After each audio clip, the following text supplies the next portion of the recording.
Bonjour, c'est Paul Dame pour vous expliquer la fin concernant le tube digestif ainsi que l'appendice pour commencer. Ça va être plus simple l'appendice. Donc, c'était l'appendice, c'est une réserve pour l'immunité.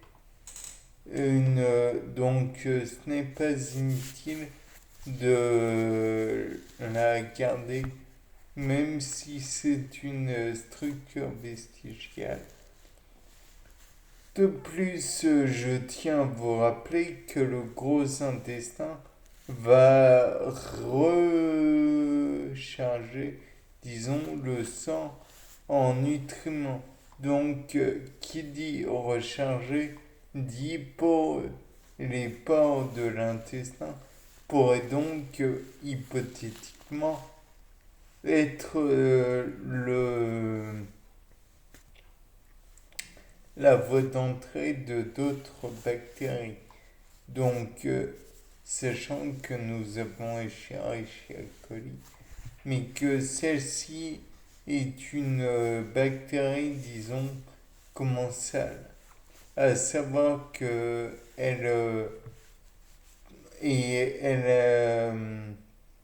oui, disons, commensale, c'est-à-dire que la bactérie va certes prendre des nutriments dans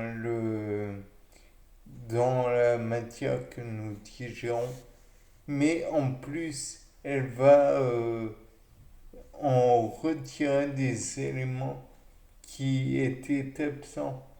D'où l'intérêt que peut-être que sans ces bactéries, Escherichia coli et autres en fait, euh, la, la digestion serait moins intéressante.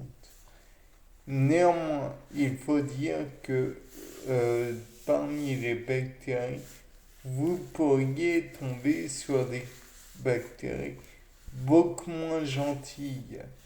Car oui, ça existe, des bactéries méchantes, il y en a plein, à commencer par Vibrio cholera, que je n'aime pas du tout, même si je n'ai jamais eu affaire à elle, pour la simple et très bonne raison, elle me dégoûte. Bon, en même temps, elle dégoûte tout le monde. Le fait est que Vibrio cholera donne des diarrhées, mais très riches en eau.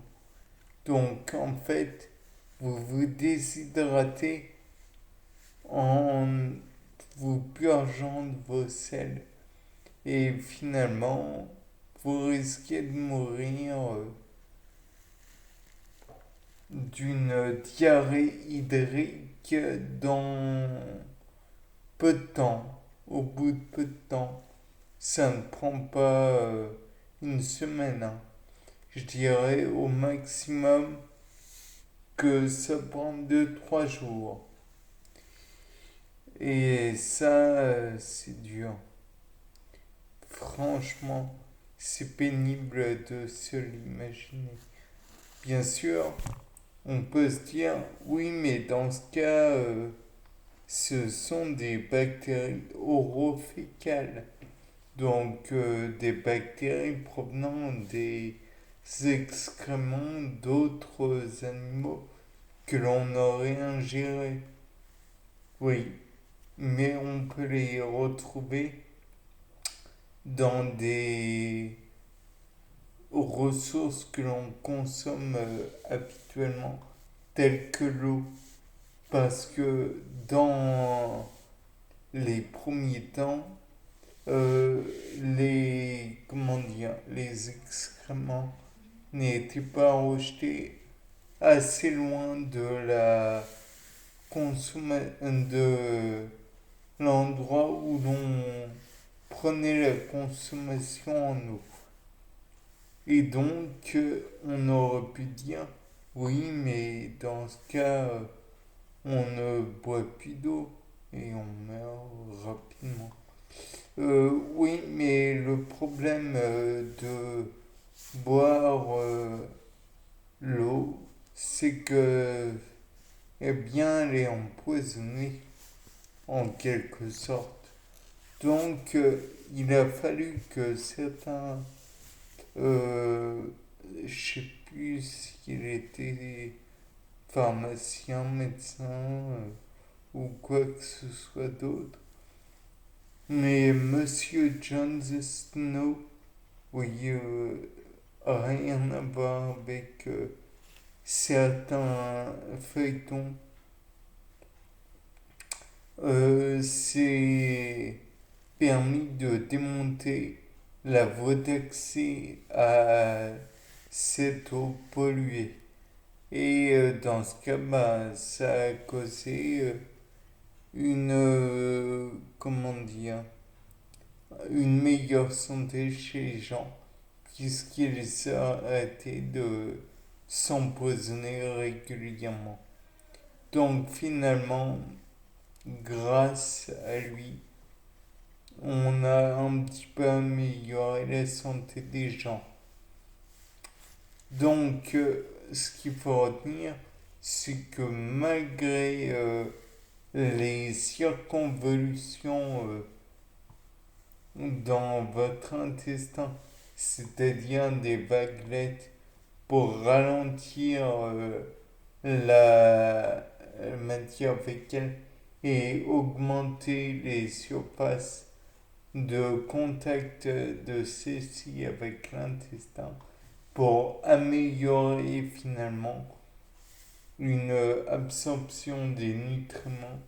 Il y a encore des bactéries fécales dedans. Donc, faites bien attention. Lavez-vous bien les mains. Ça ne servira sûrement à rien puisque vous penserez toujours, mais je suis propre. Et mais on ne sait jamais. Bien. Par la suite, donc, nous avons vu les muscles. Oui, donc le mouvement péristatique des intestins va permettre naturellement à la matière fécale de se diriger petit à petit vers la sortie. Néanmoins, il y a parfois des problèmes d'occlusion intestinale et parfois même des fécalomes. Donc en fait, ce sont des bouchons qui se produisent dans l'intestin pour éventuellement faire face à ces fécalomes. On donne soit des purgatifs tels que des laxatifs plutôt, soit dans les cas ultimes où on n'a pas vraiment le choix, où le gonflement du ventre plutôt est énorme, où la personne a des vomissements fécaloïdes, comme dit précédemment, alors la personne doit passer en salle d'opération. Certes, c'est peu agréable, mais ça permettra d'enlever une partie de l'intestin, mais contenant le fécalome. Donc, finalement, permettra la survie de l'individu. Bien, mis à part ça, donc nous avons vu l'intérêt des muscles péristatiques de l'intestin, mais il y a encore un muscle dont je n'ai pas parlé, à savoir les abdominaux transverses, qui vont presser en se contractant sur les viscères. Et ainsi, elles vont produire un petit peu l'effet comment dire, de votre main sur le tube de dentifrice quand vous essayez d'en faire sortir. C'est une image assez étrange, mais le fait est là. Ça aide franchement. Bien, sur ce, c'était pas dame. Au revoir.